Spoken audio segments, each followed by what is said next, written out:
ये आधा किलो के करीब शलजम है। इन्हें छील के धो लिया। अब इसको कद्दूकश करना है। सरसों का तेल लिया है, इसको थोड़ा कड़कड़ा लिया है और ये अभी कद्दूकश कर रही हूँ शलजम को। अब जितनी देर में ये पूरा होता है उतनी देर में मसाला बन जाएगा। मसाले के लिए ये प्याज है, ये बड़ी प्याज थी ना तो मैंने आधी ली है और इसे काटूंगी। और ये लहसुन है, अदरक नहीं डलेगा इसमें, ये पिसेगा। तो पहले मैं प्याज काट कर तेल में डाल देती हूँ। प्याज मैंने ना बिल्कुल रफली काटी है क्योंकि ये तो भुजिया सी बनेगी ना, तो ज़रूरत नहीं होती कि बाहर की तरफ बनाया। बस है ताकि मैंने इस तरह छोटी छोटी काटी है कि जल्दी से फ्राई हो जाए।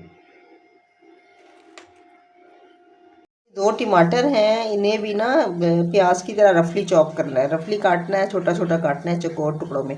चौकोर टुकड़ों में छिलका ज़रा छोटा कटता है तो मुंह में धागे की तरह नहीं आता और ये गलते भी जल्दी हैं। बारीक काटेंगे तो गलते नहीं हैं।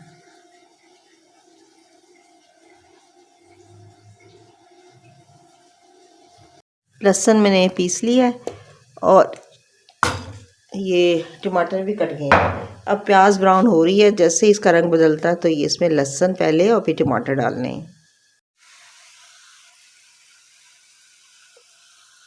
अब ये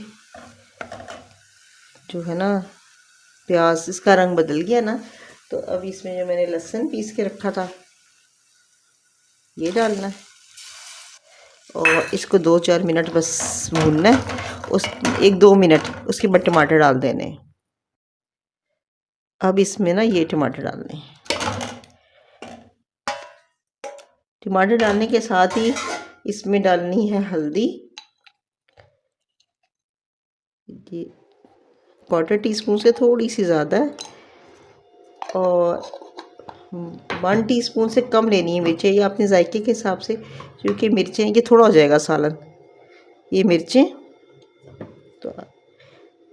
और इसके साथ ना नमक जितना आपको ज़रूरत होती है, जितना जायका होता है। मेरे ख़्याल में इसमें तो नमक जो है ना वो 1/2 टीस्पून से थोड़ा सा ज़्यादा डालूँगी, बाकी अगर कम लगा तो बाद में डलेगा। मसाला यहाँ भुन रहा है और ये सारा कद्दूकश हो गया। अब इसमें मैंने डालना है थोड़ा सा नमक, तो आधी चमची से कम, तो मैं सालन में बहुत कम डाला था। थोड़ा सा नमक डाल के और इसको मैंने मिक्स करना है ताकि इसका जो खारा पानी है ना वो सारा निकल जाए।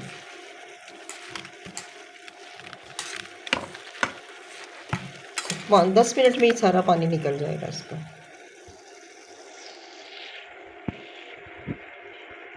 मसाला तो बहुत ही अच्छी तरह भुन गया।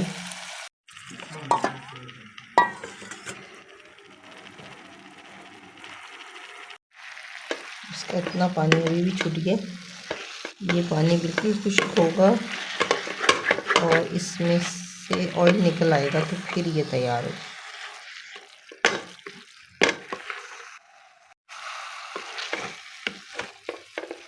इसमें ना अभी पानी है,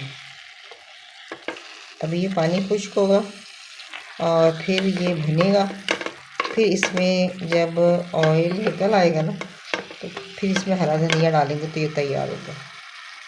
अब ये ना बहुत अच्छी तरह भुन गया, देखिए इसका कितना ऑयल निकल आया, ये तैयार हो गया।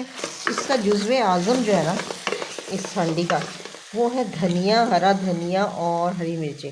तो ये मैंने धनिया काट लिया, ये इसमें डालूँगी और हरी मिर्चें, इससे ये ना इसका टेस्ट आएगा। और फिर मैंने चूल्हा बंद कर देना।